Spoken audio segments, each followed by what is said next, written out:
So క్రిప్టోలో 2 types of exchanges ఉంటాయి. వాటిలో centralised exchange, decentralised exchange. So firstly మనం ఎక్స్చేంజ్ అంటే ఏం అర్థం చేసుకోవాలంటే, ఎగ్జాంపుల్ ఒక సూపర్ మార్కెట్ అనుకోండి. సూపర్ మార్కెట్కి వెళ్తే మనం టైప్స్ ఆఫ్ థింగ్స్ అయితే బై చేస్తాం అక్కడ. సో ఆ విధంగానే ఇప్పుడు ఒక ఎక్స్చేంజ్ లా types of crypto currency buy చేసుకోనికి ఎక్స్చేంజెస్ యూజ్ అవుతాయి. సెంట్రలైజ్డ్ ఎక్స్చేంజ్ అయినా లేదంటే డీసెంట్రల్ ఎక్స్చేంజ్ అయినా, అదే సిఈఎక్స్ లేదా డిఎక్స్ అయినా. సో ఇక్కడ మనకి ఫస్ట్ సెంట్రలైజ్డ్ ఎక్స్చేంజ్ లైక్ ఎలా అంటే బైనాన్స్, ఎంఈఎక్సీ, కాయిన్ బేస్ ఇలాంటి ఎక్స్చేంజెస్. అండ్ నెక్స్ట్ వాలెట్స్ వచ్చేసి phantom wallet, trust wallet, MetaMask wallets. So ఇలా మాత్రం ఒక వాలెట్స్ ఉంటాయి వీటికి. సో ఫస్ట్లీ మనం ఇక్కడ సెంట్రలైజ్డ్ ఎక్స్చేంజెస్ గురించి తెలుసుకున్నాం కదా. నెక్స్ట్ డీసెంట్రలైజ్డ్ ఎక్స్చేంజెస్ ఏంటి?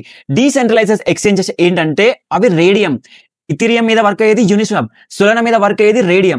సో ఈ విధంగా ఏ బ్లాక్ చైన్ కి సంబంధించిన అఫీషియల్ డెక్స్ ఉంటుంది. సో ఇవి ఆటోమేటిక్ గా అండ్ కొన్ని ఎక్స్చేంజెస్ కూడా బ్రిడ్జ్ కూడా వర్క్ అవుతాయి. అంటే డిఫరెంట్ బ్లాక్ చైన్స్ కూడా వర్క్ అవుతాయి. యూనిస్వాప్ అయినా, రేడియం అయినా అండ్ ఇంకా మిగతా డీసెంట్రలైజ్డ్ ఎక్స్చేంజెస్. సో ఇవి major exchanges and decentralised exchanges and centralised exchanges ఇవి.